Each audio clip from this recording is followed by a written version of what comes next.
Yeah. Let's go. We just gotta go hard. I go the hardest. I bring the pain. Not what you used to. It's all part of the game.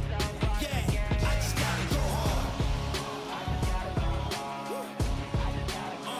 I just gotta go hard. Go hard. Go hard. Yeah. Oh yeah, the beast back. Adrenaline pumping through my veins. Can't relax. Original. I am not the same. And welcome to this trade deadline edition of Pucks Across Borders on Pucks Across Borders YouTube and live on Total Apex Sports on X. Brought to you by First Round Collectibles. Right now with our promo code Sports Addict, get 10% off whatever sports card you want in the entire First Round Collectibles store. Ongoing sale, up to 50% off, tons and tons of cards. And with our promo code Sports Addict, you get up to 60% off. That's right, 10% off regular priced and sales price items, up to 60% off selected cards in the First Round Collectibles store. Go to firstroundcollectibles.com today. Use promo code Sports Addict for 10% off your order. Once again, live on YouTube, Pucks Across Borders. Like and subscribe. And our good friends, Total Apex Sports, we're live on their X as well. It's been a week. We haven't been on since last week. Life is life, as I've told our wonderful viewers here. My wife and I are expecting our second child, and we're just lots and lots going on. But it's trade deadline, so we're here. We're making it work. Told my wife if she goes into labor, she's got to do it without me because Mikko Rantanen got traded to the Stars. So, priorities. But yeah, lots to get into, lots of trades, really boring first half of the day. Nothing was going on. And then all mayhem broke loose around, afternoon some point. And it's just been an absolute whirlwind. Of course, we are live on Total Apex Sports, but the company that I write about the Dallas Stars and Winnipeg Jets for, thehockeywriters.com, on their YouTube, there's lots of great content breaking down the trades as well. So between Total Apex and the Hockey Writers, they got you covered. Excuse me. So lots to get into. If we have time, we'll get into the games tonight. We will at least give you our best bets. We'll do that much. And if we have time, we'll get into more. But before we get into all of that, Andre, missed you, bro. We've been talking, but we haven't done a show in a while, man. It's good to see you. How you doing? I'm doing very well. Very little complaints here, I must say. It's great to see you again. It's great to be talking to everyone out here again. We're about to talk about the trade deadline, and my question is, how many GMs do you think said today something to the effect of X player returning is like a trade? Is what? My brain just fell off. Yeah, you've never heard that before? Like, no. Get this player back from injury. It's like making a trade. Oh, gotcha. How many GMs do you think said that today? Probably too many. Exactly. I hate that phrase. Stupid. Yeah. Laziest phrase in GMing. Yeah. It's like its own rental, right? Kind of same thing. It's an own rental. The phrase. Yeah. And he said, yeah, I'm right there with you. So, man, there's so much to get to. I think, like last year when we did the show, we kind of went through in order, and when things broke, we kind of went away or whatever. But it's almost 6:00 EST. So pretty much everything that has happened is what is going to happen. So we're pretty much clear of breaking news. There are a couple things, like the Boston Bruins just acquired, from the Buffalo Sabres, Yoki Haru. I think I just pronounced that right. The Devils just acquired Daniel Sprong. Mark Jankowski from Nashville just went to Carolina. So there are things kind of slowly trickling. But for the most part, we know what we know. And as a Dallas Stars writer, people can accuse me of being biased. I don't think that's the case. The biggest news of the day has to be Mikko Rantanen going to the Dallas Stars. There's so many angles we can cover from. Lots that we will get to. I think what Tampa has done, what Florida has done, what the Maple Leafs have done, what Colorado has done. There's lots to talk about. Let's start with the Carolina Hurricanes trading Mikko Rantanen, who they have had, and we talked about this briefly last week. I think he's been on the team. Let me just see. He's been on the team for 5 minutes. I'm just seeing confirmed. He's been on the Carolina Hurricanes for 5 minutes, it says here. And he is now a Dallas Star.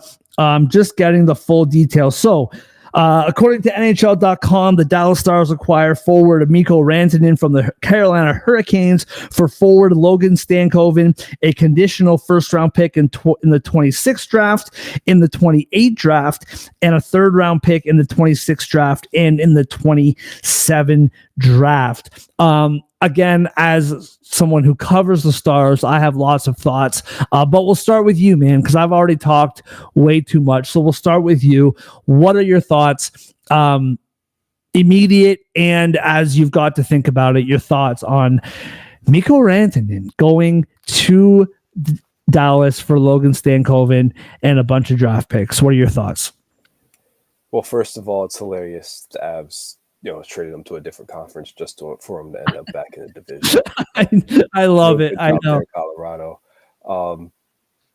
Hey, Dallas got their guy. They got him for a good deal. It pays to be in a state that doesn't have taxes, apparently. Carolina, I mean, when they first made this trade, I was kind of like, we've seen this with Carolina before. Is it going to get them a cup? Are they going to retain him long term?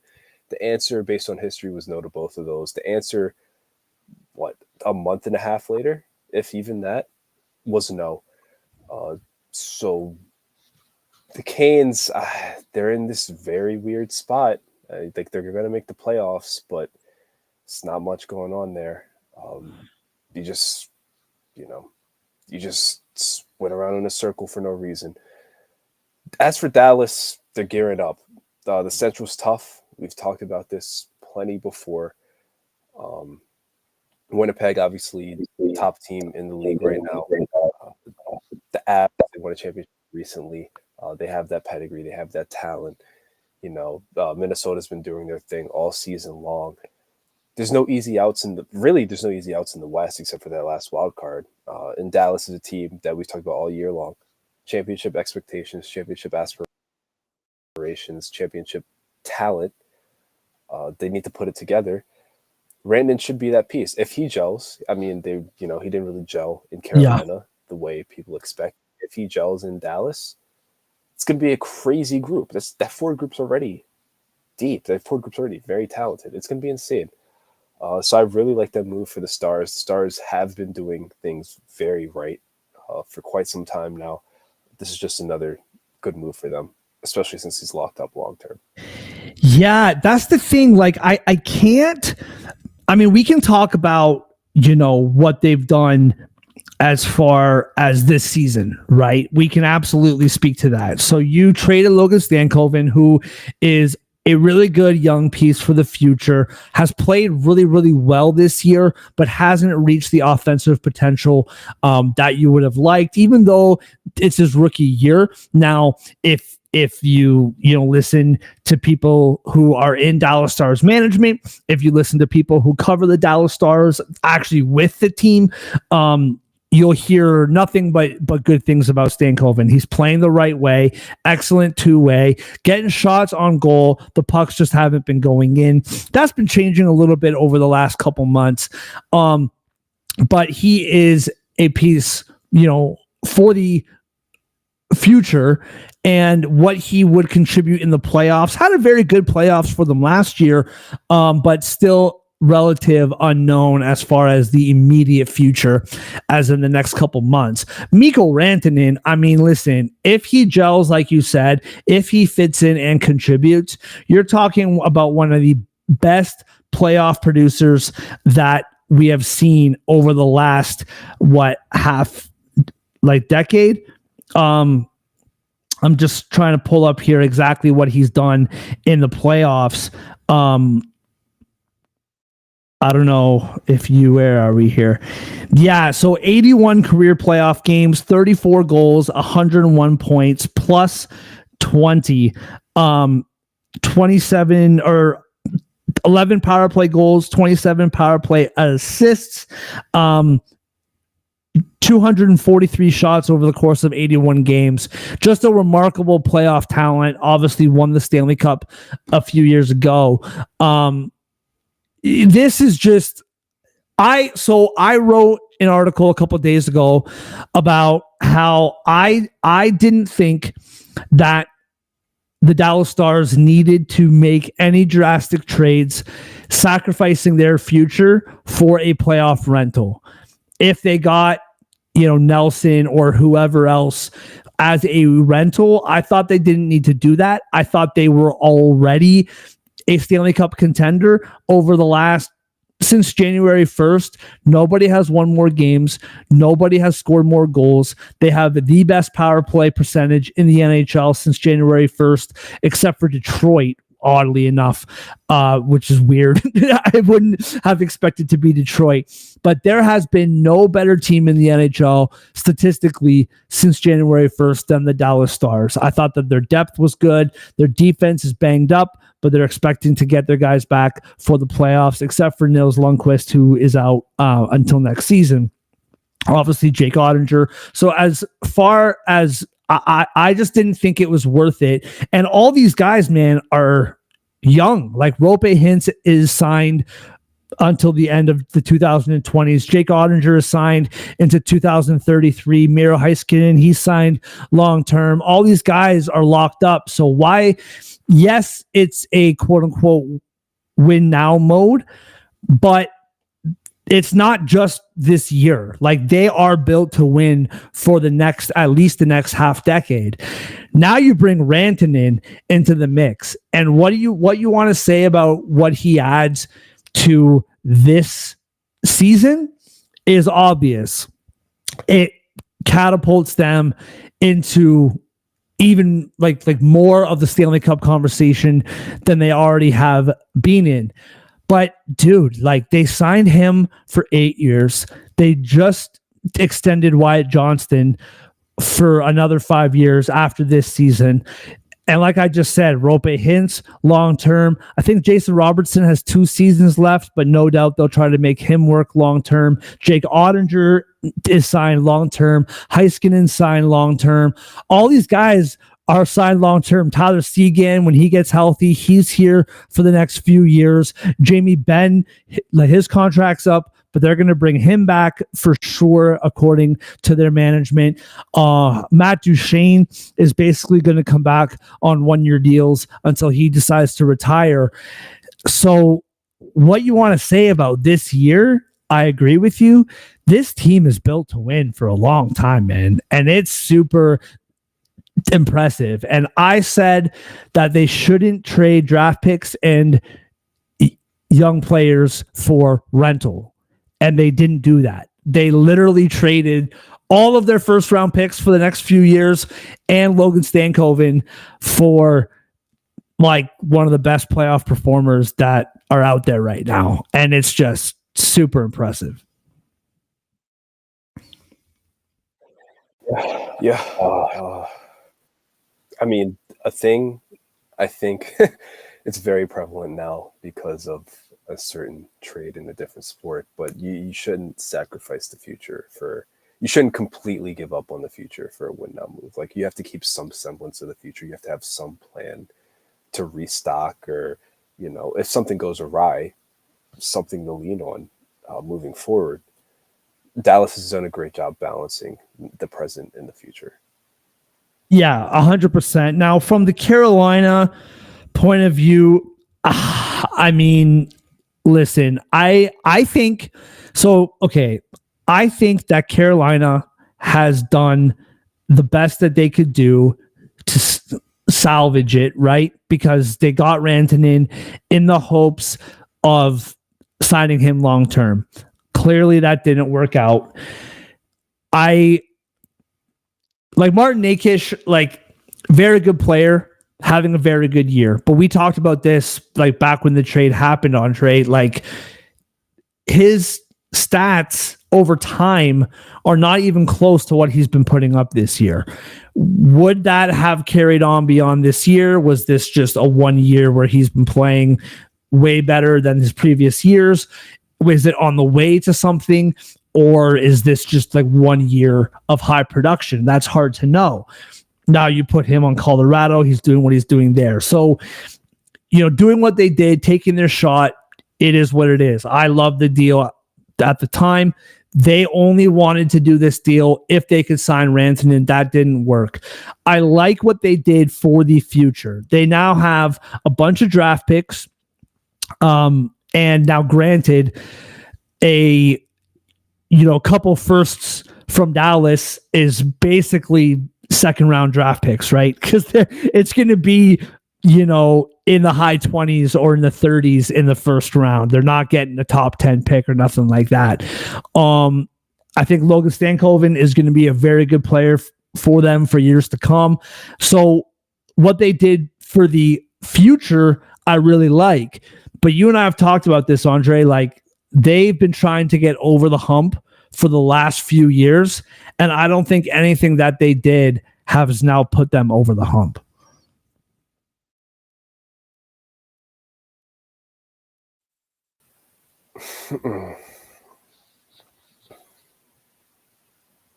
Why? I mean, I'm not going to say I disagree with you, but they clearly have faith in what's in that room, right? For better or worse. And that's not, I think there's reason for that for sure. And that's not something you can really, if you think you have the guys, you're not going to make moves to get the guys, You're not going to swing for the fences if you can still hit a single and drive in the runs, right?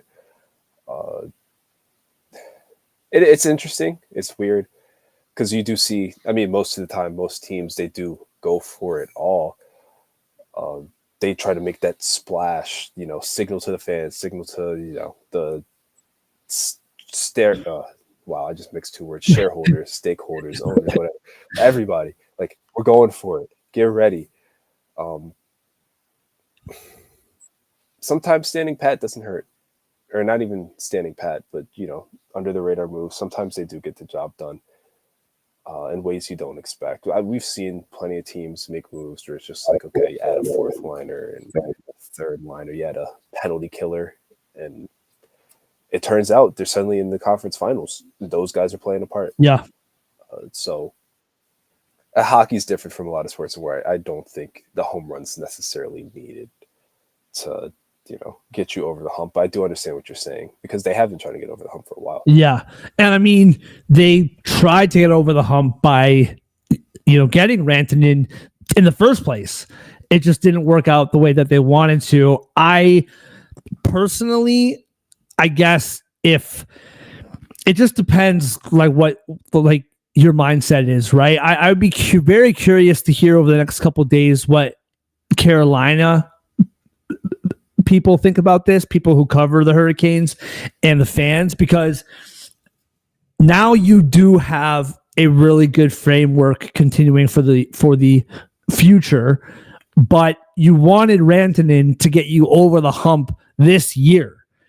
And if they couldn't sign him, it was okay. You either keep him for the playoffs, hope he delivers help delivers the whole, Stanley Cup championship, or you get rid of him and just continue to build for the years to come. So super interesting. As far, again, just for Dallas, I just love what they're doing, man. And I can't get over in my head. And maybe it's because I'm prepping for an article that I'm going to have to write in the next couple hours, but I just can't get over what they have done for the long term. Like, I'm not even thinking about like this spring anymore. I just can't believe what they're doing for the long term. It's incredible. Okay, moving on. There's lots and lots to get to. I don't know. I can put you on the spot, man. What is the next thing that caught your eye? Lots to choose from. What Colorado did extremely early this morning, what the Leafs have done, what your guys have done. There's lots we can get to. What's the next thing that caught your eye on NHL trade deadline? It's the Avs. It's the future Western Conference champions. I've been trying to pull up the graphic I found earlier of their new lineup, so to speak. But they got Charlie Coyle, they got Brock Nelson, they got Eric Johnson. They made some moves. They shored themselves up. It's an arms race. They had made, I guess the last time we were live, they hadn't made this trade yet. They got Jimmy Vesey and Ryan Lindgren from the Rangers. So they're shaping up. They're making moves. They're gearing up. We just talked about with the Stars how the Central, it's an arms race. It's tough. It's no easy path. Colorado's right there, and Colorado might be the team facing Dallas in that first round. So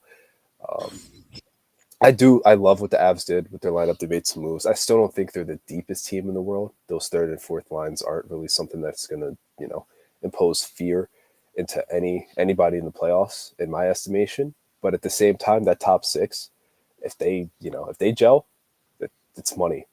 There's nothing you could do about that. And that top D pair, Taves and Makar, arguably the best in the world. They started for Team Canada, two of them. So probably are the best in the world, right? They shored up their goaltending already. Colorado's shaky season, got off to a slow start. Haven't really hit the highs of previous years. Haven't really picked up like a full head of steam, but they're dangerous. They have everything you need. The depth is maybe a little bit lacking, both forwards and defensemen, but if it comes down to 3-3 game, you're in overtime, one shift is making the difference. I don't know if there's many teams you can argue have just the roster, the top end talent capable of taking over that rivals or overwhelms Colorado.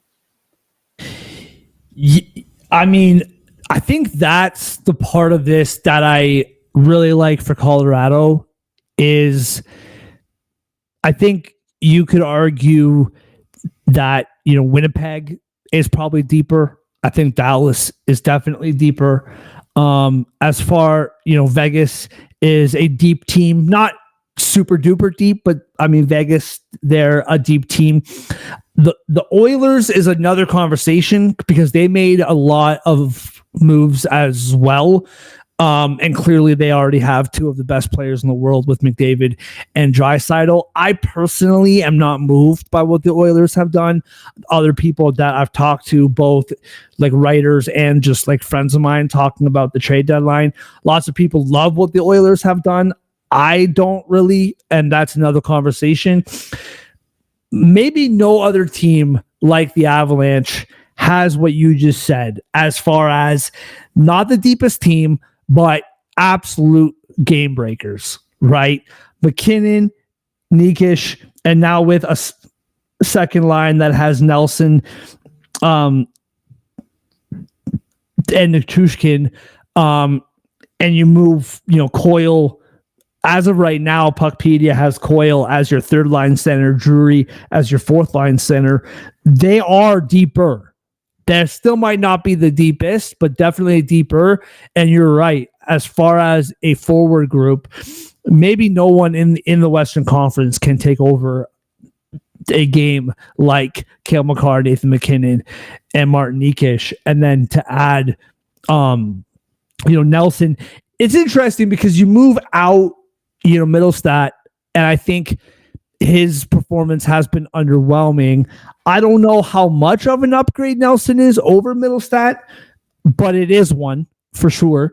So I'm right there with you.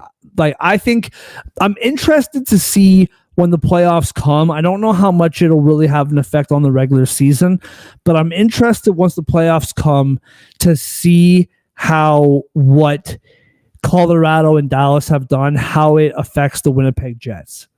because the Winnipeg Jets have that history of being a good team last year, going to the playoffs, and they're like just falling off the face of the earth once the playoffs come.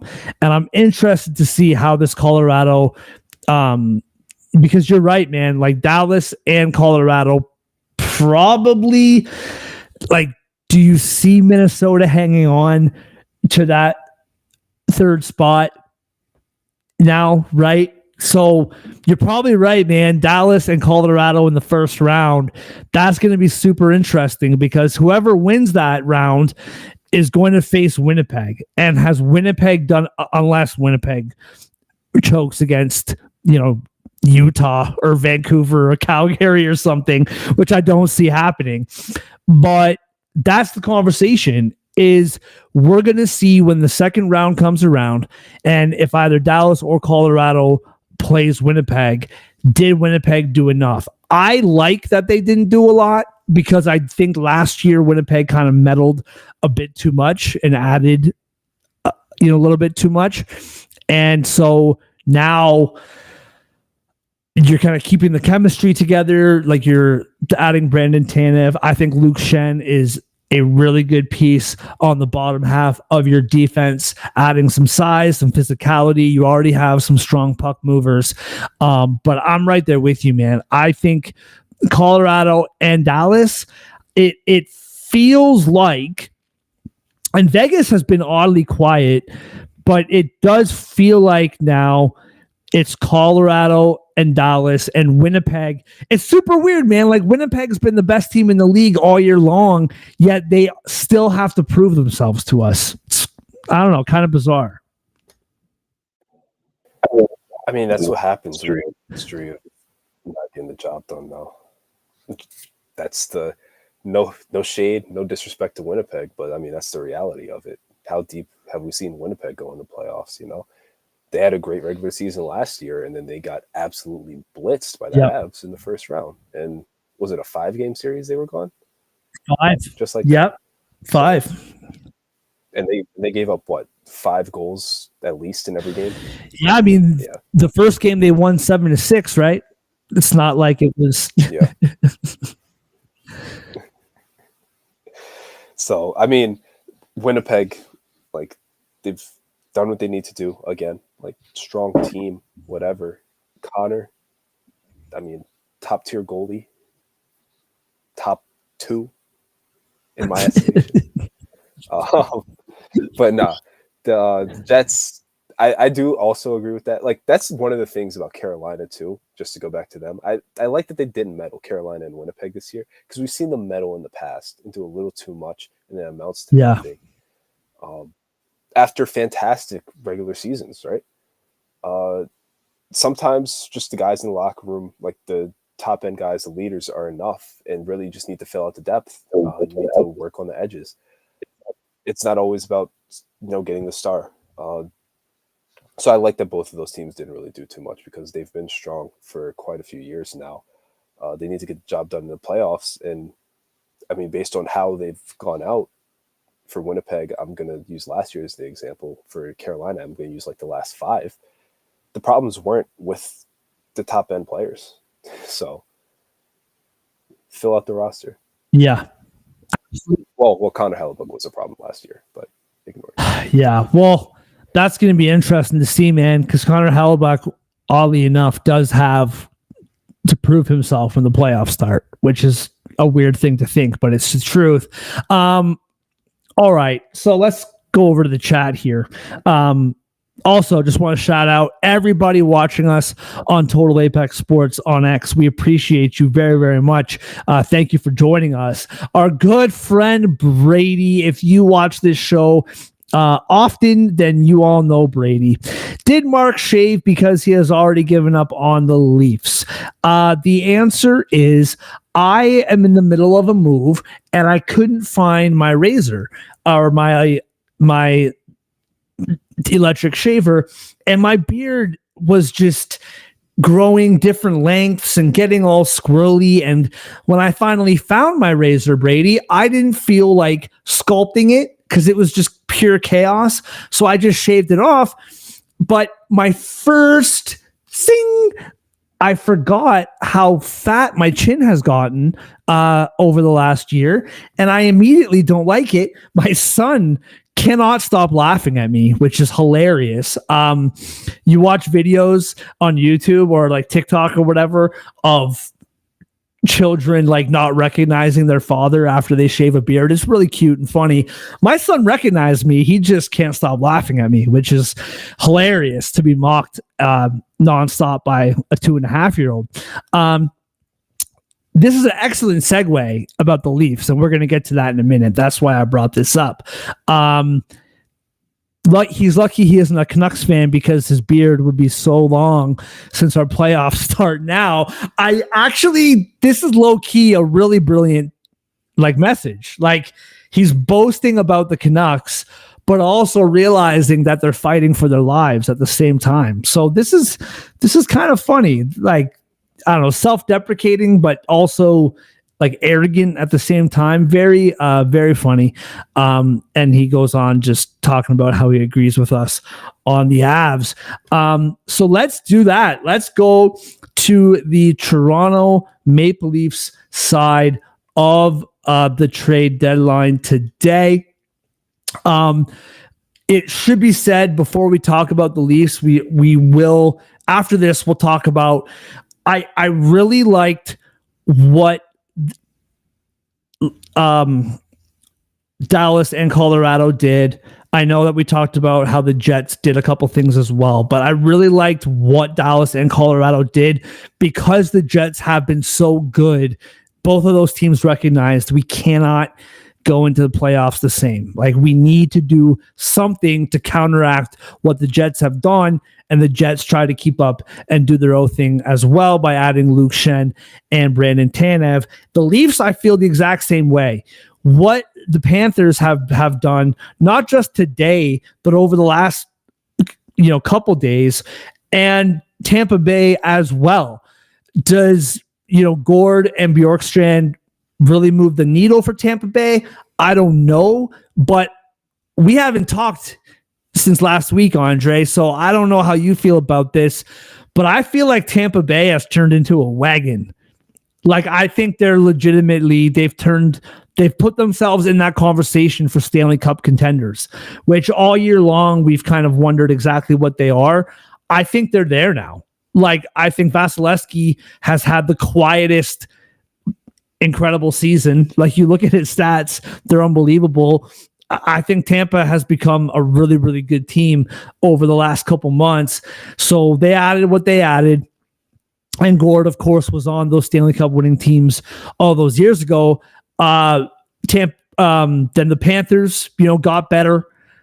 And, Boston's clearly been doing what they've been doing, getting, rid of some key pieces, but also acquiring some key pieces. So the Leafs had to do what they did today to keep up with the Joneses. I have so many trades to get through before I get to Toronto. So Toronto Maple Leafs acquire forward Scott Lawton, a 4th-round pick in 2025, and a 6th-round pick in 27 for the Philadelphia from the Flyers for forward Nikita Grubenkin and a 1st-round pick in 2027. And then just as the deadline was wrapping up, the Toronto Maple Leafs, where is it?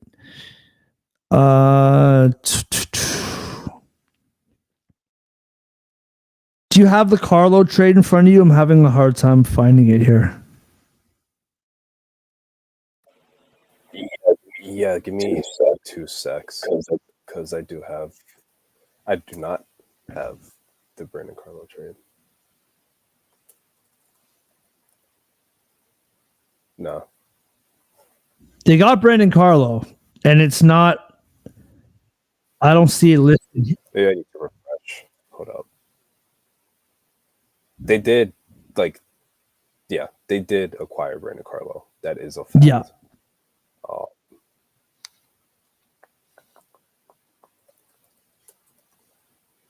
Let's see. I'll switch to Sportsnet real quick. So they got Brandon Carlo. What did they? I know they traded Fraser Minton, which is an interesting conversation. Yeah. Well, this still says TBD. Oh, okay. So, but they got the Leafs got. Oh, yeah. No, sorry. Go ahead, man. That was it. I was just confirming. I was gonna let you take the floor. It's your team. You know how he fits. Yeah. So I know. So we saw that 2027 first round pick, and the other pick for Scott Lawton. By the way, that Scott Lawton is 50% retained, which is interesting. Brendan Carlo is 15% retained. And they gave up Fraser Minton, Connor Dewar, Connor Timmins, and a 2026 first round pick as well. I absolutely love these moves. These moves for the Maple Leafs. I think first of all, Scott Lawton. Scott Lawton is a good player. He's not some incredible, game-breaking player. But you know what he is? He is a third line center. That's it. No more questions. You have your third line center. If you are a Toronto Maple Leafs fan, you follow the team, whatever, you know that they are patchworking those third and fourth center spots with Connor Dewar and Pontus Holmberg and all these pieces. They now have Matthews, Tavares, Lawton, Kampf. That is your center. You now know. I really, really love it because you now know. There's no more juggling. There's no more mixing and matching. Pontus Holmberg has had some great moments. I like him if he has to fill in on your fourth line from time to time. But if you're counting on him every single night in the playoffs, we have an issue. So I really like adding Scott Lawton. It just properly places everybody. And that's what I think is a really good thing. Now, Brandon Carlo is awesome. Again, sorry, Andre, to put you on the spot. If you have this in front of you or whatever, I know Scott Lawton has 1 year left on his deal next year, which I think is awesome to have. You don't have him because the Leafs have been getting rentals every single playoffs. And now to have somebody for the next year, at least, I think is a really good move. Brandon Carlo, I believe he has another 3 years left on his deal after this, I believe, which if that is true, then you have Tanev locked up. You have McCabe locked up. You have Carlo locked up. I know not every Leaf fan is super stoked with Morgan Riley, but you have him locked up. So you now have your top four guys locked up.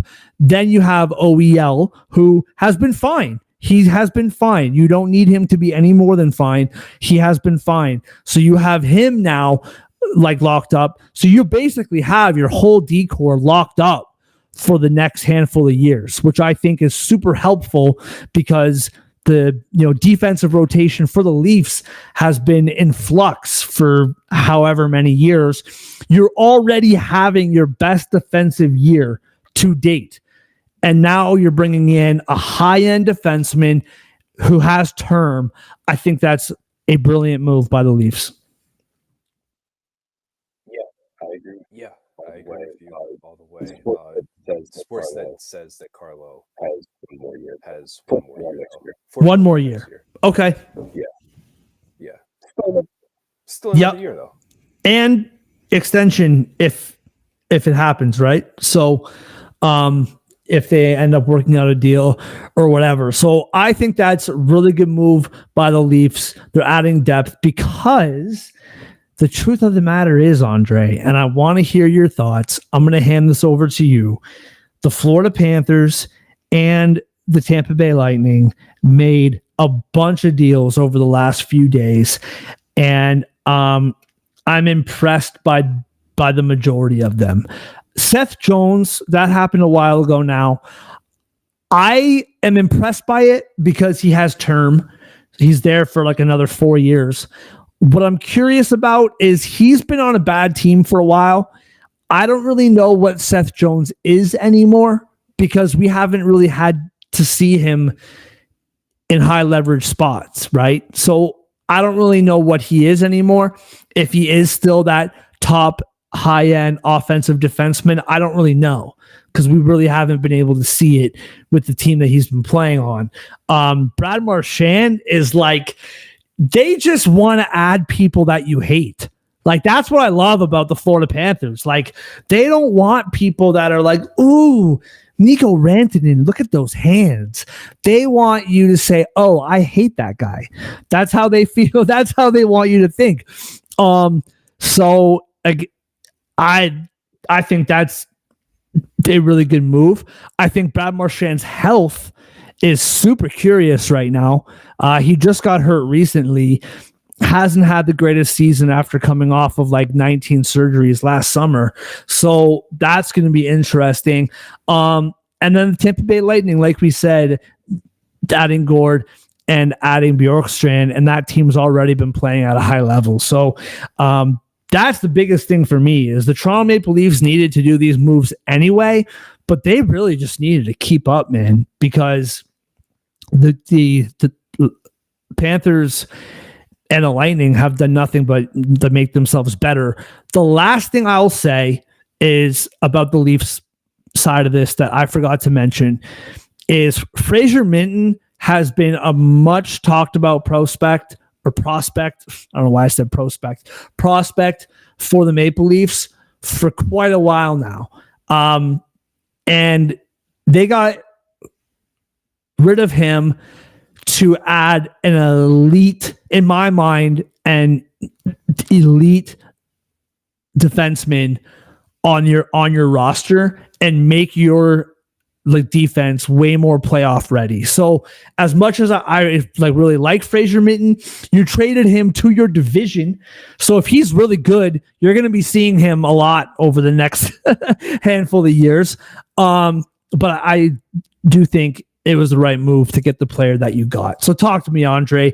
Florida, Tampa Bay, and then of course combined with what the Maple Leafs have done. What do you think of the Atlantic Division, the top of the Atlantic Division after today? Yeah, so it's timing's kind of perfect because we just talked about how winning the Atlantic Division is more important now than ever. The trade deadline only amplified that, right? You win it and you're facing Columbus or Ottawa or Jersey or New York or Detroit or Montreal. A lot easier than facing Florida, Toronto, or Tampa in that first round, right? That makes your path to the second round easier. You get a little bit rest, a little less of an emotional toll, you would think, too. So right off the bat, that's very important. All these teams clearly knew that. I mean, they're competitors. They obviously want to win, but going for the division, they have built up, all three teams. Toronto kind of got in late and responded, but that's exactly what they needed to do because Tampa and Florida were making the moves. Tampa, I have been high on this team all year. I've thought they are better. I think they're better than their record. The thing that's obviously sunk them, the thing that will continue to be what you watch with this team is consistency. You talked about how great Vasilevsky has been this year, and he has. Vasilevsky is still one of the best goalies in the league.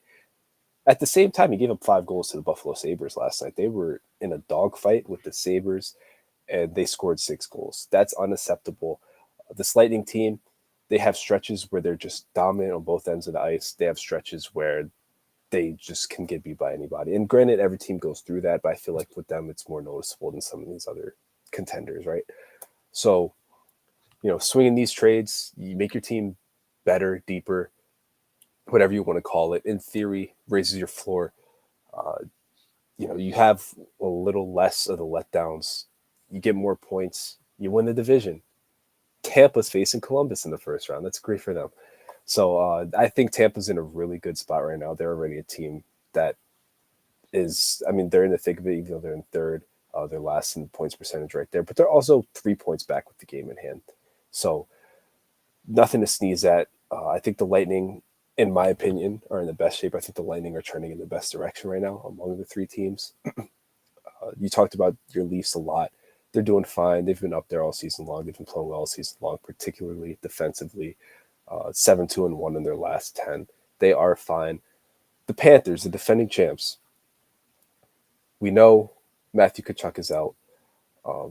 We know this team hasn't had the same bite as last year's team that won it all.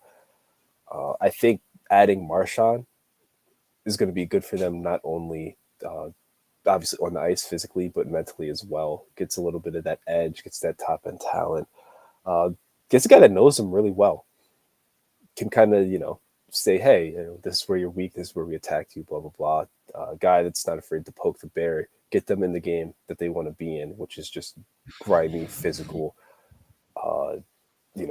aggressive backyard brawl type stuff. So I really do like that Marchand move for them. I don't think he would have been a great fit for everybody, even though he's a fantastic player. It has been his entire career.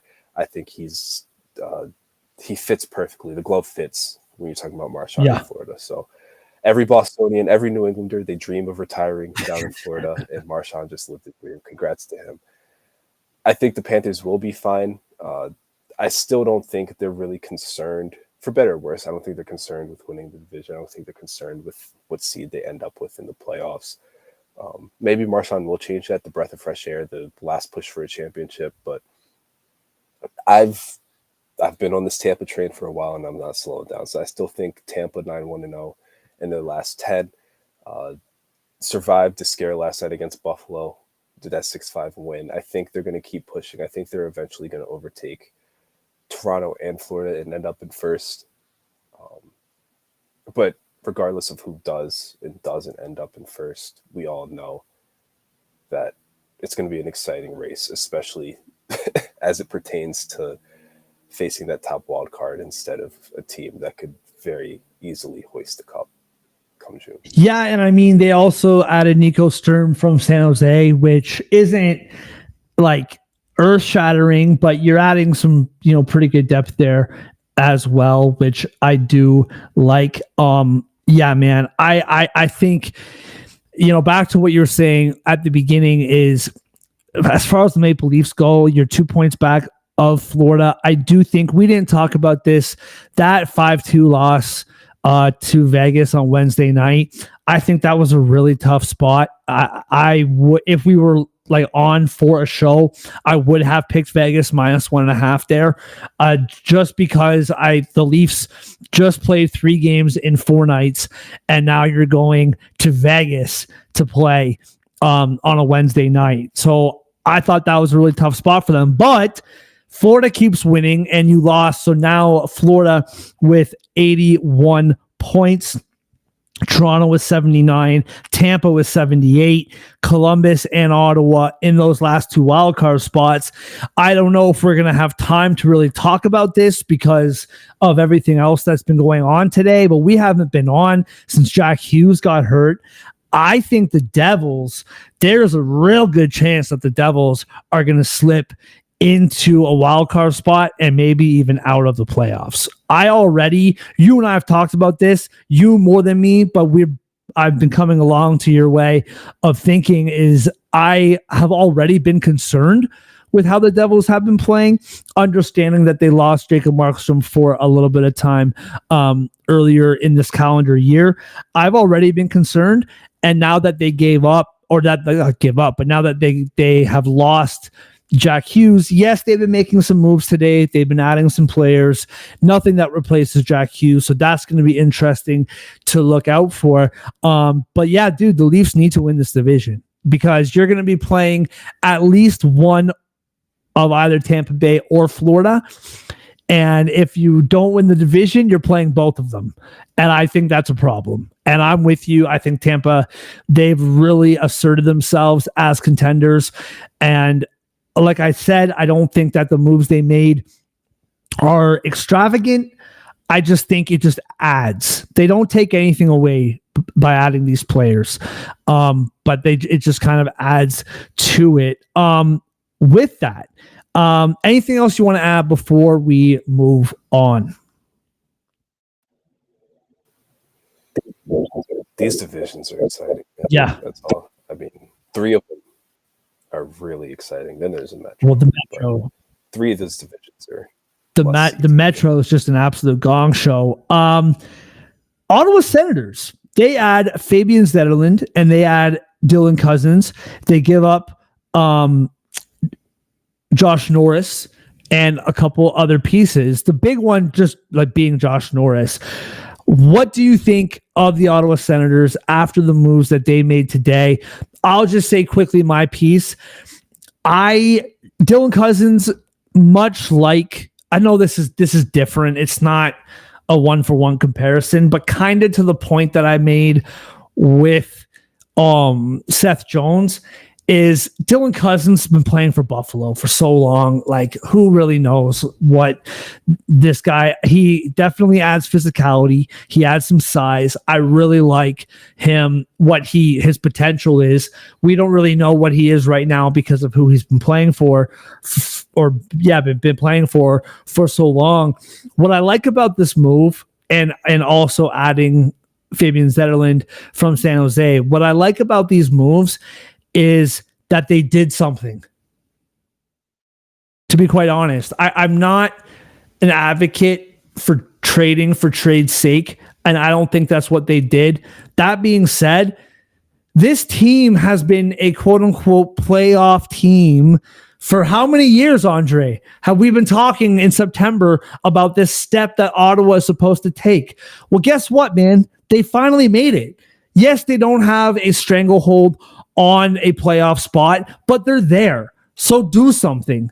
And they did. And who knows what like the payoff is? Who knows if these are the moves that, catapults them to a playoff spot, but the fact that they just did something and added to the roster, I think is huge. Josh Norris is a really good player, really good potential. That shows in what they gave up to get or what Buffalo gave up to get Josh Norris. But the guy's hurt all the time. And I think this was a really, really good move for Ottawa. If nothing else, just add to your team and see what happens.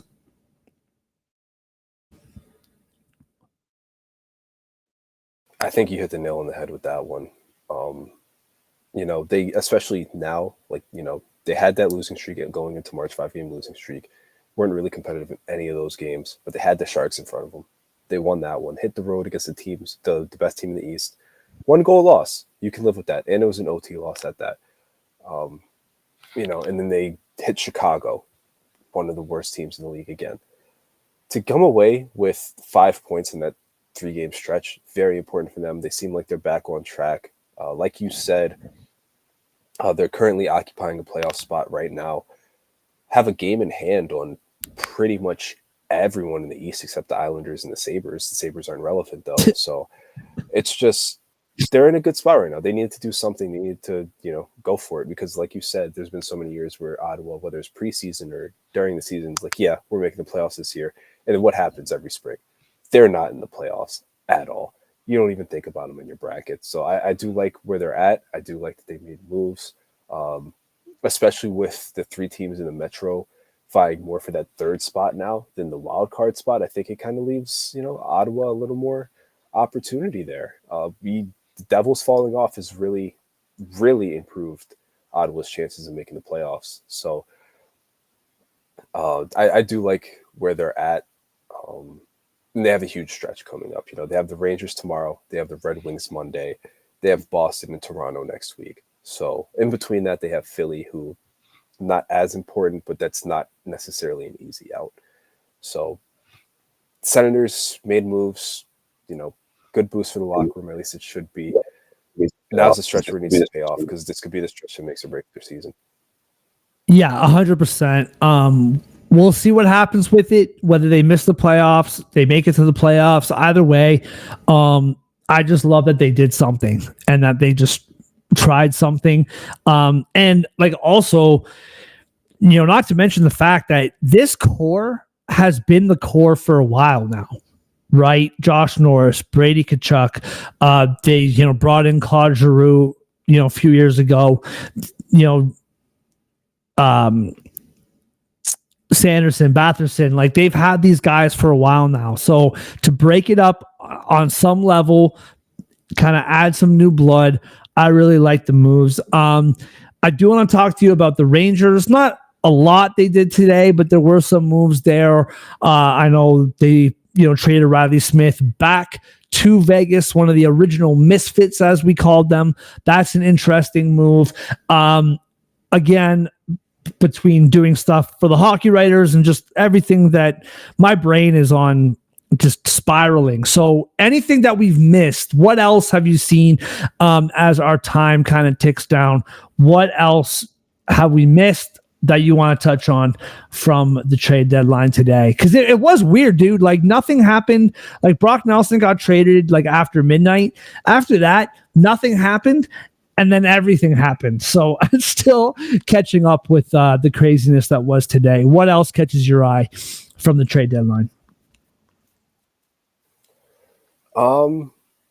Kings kind of made one under the radar move, Kuzmenko, and that's it. The Jackets didn't really do much. The Red Wings got Peter Mrazek, which I think is interesting and may have been a mistake. Yeah. The Rangers, last year's team won the President's Trophy. They were halfway to winning the Eastern Conference. That team looks completely different now. Minnesota added Brazeau from Boston. Boston, for the most part, sold, which I found very interesting. The Devils, they made some moves, but I mean, we're about to talk about them. They're down to guys that like do. Again, we're going to get to them in a bit, so I don't want to say too much, but yeah, there were those. I guess those are all like fringy teams for the most part, besides the a lot of nothing, no major shakeups, but definitely some changes. One thing that I find super curious, and this is a conversation for another day, but the fact that the Chicago Blackhawks acquired Shea Weber's contract, like, how are we still doing this? Like didn't Chris Pronger's contract just expire over the last couple years or something? Like someone just stopped. Was it Philly who just stopped paying Chris Pronger recently? I can't remember who it was, but just insane that you can still trade Shea Weber's contract. Like the guy is gone. Anyway, that's crazy to me. It doesn't matter at all.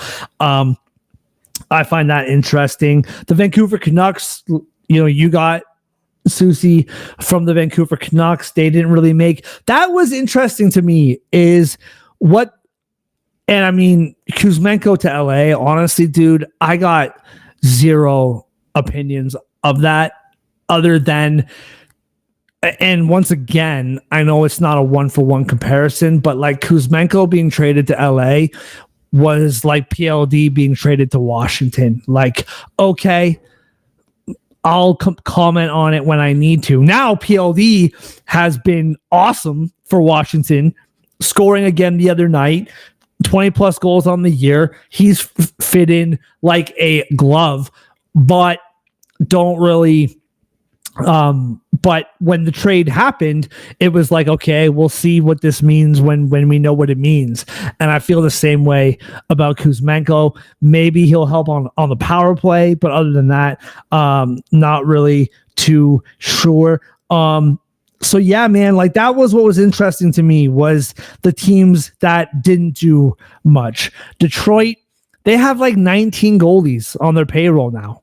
What getting Peter Mrazek means, I have no idea. What does it mean? Why? Why? I don't really know.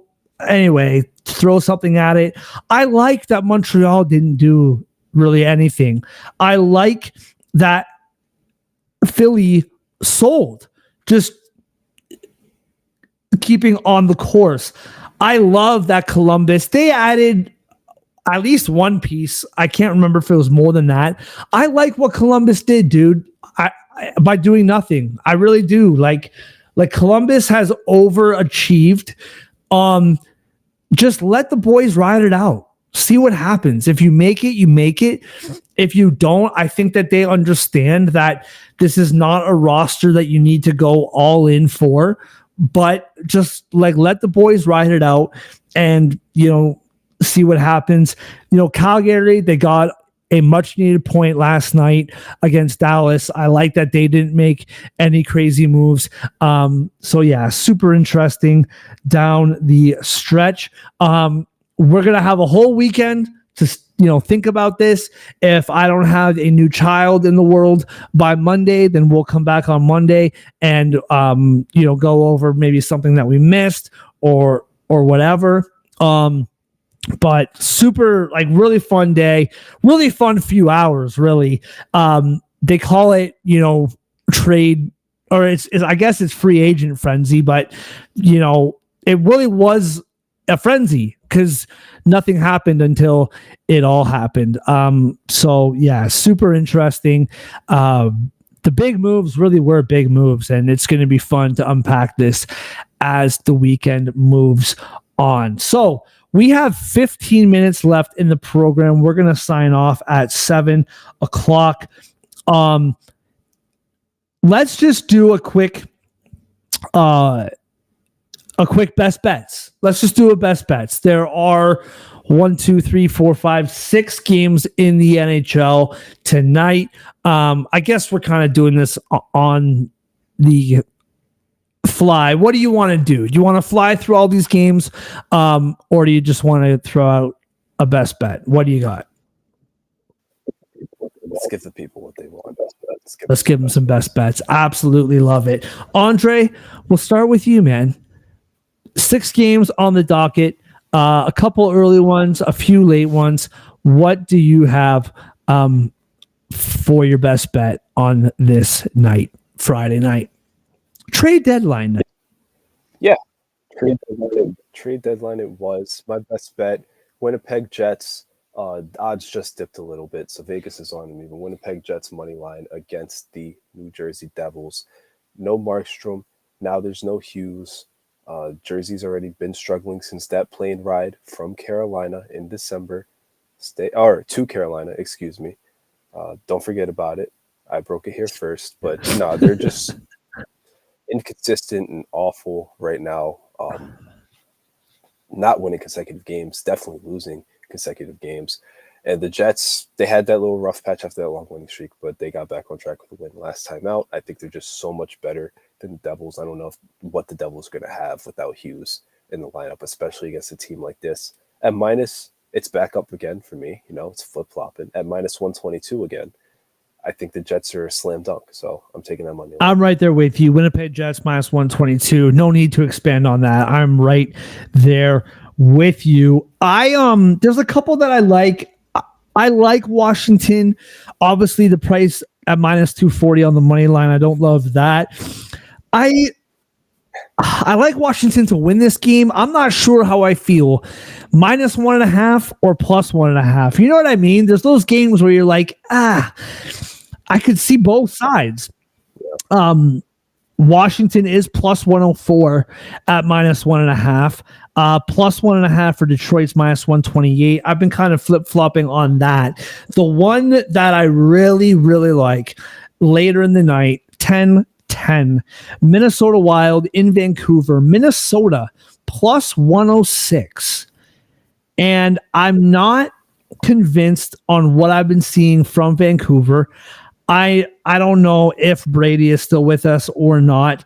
I know Quinn Hughes is out of the lineup. They did not bring back, but they kept Brock Besser. This is another conversation. I know Minnesota isn't the team that's the wagon that they were earlier in the year, but still a good team. I love this plus money play for Minnesota in Vancouver. This isn't really about tonight necessarily, but the Vancouver Canucks, I'm not shocked. I don't know how to describe it. I'm not shocked that Elias Pettersson wasn't dealt, but if he was, I wouldn't have been that surprised. This guy is just a black hole now. He has something this might not even be accurate. You might be able to pull this up. He has 9 shots in his last 5 games. if that. He has like 1 5-on-5 goal in the last month and a half. I'm just pulling these numbers off. I could be way wrong about all this, but the guy is just a black hole now. And if he doesn't start producing, he's not even shooting the puck. Elias Pettersson is enough of a reason for me to take plus money against them. Plus 106 Minnesota, plus 106 on the road. That's not even the best value for a road team. So I'm taking Minnesota all day long. They made a couple moves. I don't know if those guys will be playing tonight. Probably not. But I think there's some momentum in the room that, management is doing the best they can to kind of add to the group. So I like Minnesota plus 106 in Vancouver tonight. Just to really quick drive your point home. In the month of February, Pettersson played 8 games and finished with 5 shots on goal. He opened March with 0 shots and a -2. Now, he had 3 shots last game to win against Anaheim. But yeah, he's not shooting the puck. Also was a beast on faceoffs in that game, but it's a different story. I don't even see him. Oh, they took him off. They took him off my shot board. I don't even see him on here. Because I'd be curious to see what you're getting for him to get 2 shots on goal. Yeah. Pettersson. I mean, I'm taking the under. Yeah. Oh, I have him at -150 for it. Oh, okay. Yeah, that's not enough value. But all right. So we got a family play. Vegas -2.5. The Ducks have been rolling, but St. Louis has been rolling too. It's true. Yeah. Game too. Huge game. I do like Vegas -1.5, honestly. Plus 104 over here. If you want to just I have it at plus 105. So love it. All right. Same. What do you got for the parlay? I have Jets -122, Wild plus 110, Golden Knights puck line plus 105. That's plus 683 for me, unboosted. Jets -122, Wild plus 106, Vegas -1.5 at plus 104, plus 664. Right there. Right there.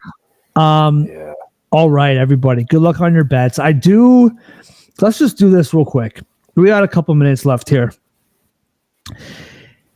Trade deadline has come and gone. All the moves that will be made have been made. Let's do a little recap of the Stanley Cup odds.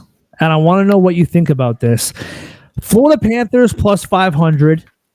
Crazy. Plus 500 for Florida. Plus 600 for Dallas. The Oilers are still plus 750, which I'm not a fan of.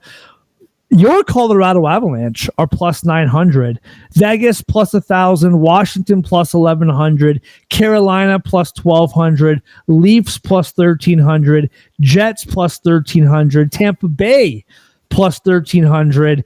Los Angeles plus 2,500. We'll leave it there. Out of all those odds that I said for the Stanley Cup, which ones do you like the most after today has come and gone? If I had to pick a Stanley Cup champion right now, I guess with the odds, your odds are different than mine, ever so slightly. I have the Avs in the Cup finals, so that plus 1,000 on my end looks really good, especially now. But Tampa's plus 1,100. I'm kind of feeling that also. And I understand they shouldn't be favored to win the East. At the same time, I don't think there's a reason why they won't win the East. Or they have every reason to also win the East. So Tampa has really good odds. I'm kind of feeling that. Yeah. That's what I find really interesting is, I understand, Florida is the defending Cup champion. They've been to the finals 2 years in a row now. I understand they're the champions until they get dethroned. Maybe there's some tax on this. There's some insurance on this by the books. I don't think the difference between Florida plus 500, Toronto and Tampa both plus 1,300. I don't think there's that much of a difference between those three teams. So you're getting Tampa Bay plus 1,300. I can't argue with you at all. Washington didn't really do that much, and I don't really mind that at all. I don't think Washington did anything really. I can't recall. I'm sure maybe they did something. I can't recall. They made I think they did their heavy hitting like in the summer. And I think they've been way better than they thought they would be, or at least what we thought they would be. There's no sense for Washington to go out and do something drastic. Just go with the guys that brought you and see what happens. I've been beating this drum for months, Andre, and I'm still beating it for them to be plus 1,100. They deserve more respect than that. This team has been a wagon all year long, even though they've taken a bit of a dip recently. I don't love the odds. I do think Dallas at plus 600 is, I don't like the value, but I do think Dallas has really inserted themselves as Cup favorites, as the books have obviously said themselves. The Oilers, I'm going to say this one quick thing. I want to know what you think, and then we're going to sign off for the night. Thank you again to everybody that has joined us. We really appreciate it. I don't like the Oilers that much right now. I know that they made moves. I'll quickly bring up what they have done. They have not looked good since before the Four Nations and after the Four Nations. Not looked good at all. The Edmonton Oilers in their last 10 games, they're 4-6-0. They haven't played that well coming out of the tournament. They got Jake Wallman from San Jose. That's a good addition. They got Max Jones. I don't really like what I don't know, man. Like, I just think, okay, let me kind of narrow in my thoughts here. Obviously, Dallas got better. Colorado got better. Vegas is already good. They made a couple moves. They've gotten better, not by a lot, but they have gotten better. I do not like Edmonton for the sole reason I think they are top heavy. I do not trust Stuart Skinner still, man. Like, I think, should they have, gotten somebody to tandem? I don't know. But I think they got lightning in a bottle with him in the postseason last year. After they pulled him, Calvin Pickard played a couple games. Stuart Skinner came back in and played lights out. I don't know, man. What we've been seeing from him, his stats are abysmal. I do not like Edmonton right now, man. And the plus 750, for them to be plus 750 and teams like the Capitals being, plus 1,100 or whatever it is, I do not trust this Oilers team, and I trust them even less with the moves that the rest of the Western Conference has done. Yeah. The only thing you could sell me on for the Oilers at this point is McDavid. Of course. Yeah. Talented, yes. Capable, yes. Do I think they're going to do it? No. Yeah. I'm right there with you, man. And what's interesting is, if the playoffs started today, they would yet again play the Los Angeles Kings for what, the fourth year in a row? At least third year in a row, maybe even four. Last year it was easy. Last year it was like Oilers over the Kings all day long, and they ended up winning that series in 5 games. I'm not sold it's that simple this year. Well, the Kings keep getting closer, right? I mean, it was 7, then it was 6, then it was 5. Well, I guess the Oilers keep dominating more. Yeah, backwards. Actually, but the point being, eventually, the Kings are going to overcome them. The Kings are going to figure it out at some point. So, I do, and we've talked about this again with the Kings. they just win. Like, they've been quiet, they've been boring, Yep. but they've just won. And sometimes boring is better. And this Oilers team is far from boring, for better or worse, because it's either a crisis or they're just right. Yeah. Yeah. And you know what, man? Like, as far, I already kind of spoke about the Kuzmenko deal, but you know what I love, like, about that deal is it's not really much. Like, they didn't feel like they could drastically change their lineup. They didn't go out and do something crazy and stupid. Adding him to the lineup is not going to sink this team. It might not, it might not elevate the team, but it's not going to sink this team. So you made a move. We'll see if it pans out. It probably won't do that much, but it's something. But anyway, everybody, thank you so much for joining us. As always, we appreciate you. Good luck on that parlay tonight. Again, it is the Winnipeg money line, Minnesota money line, Vegas puck line.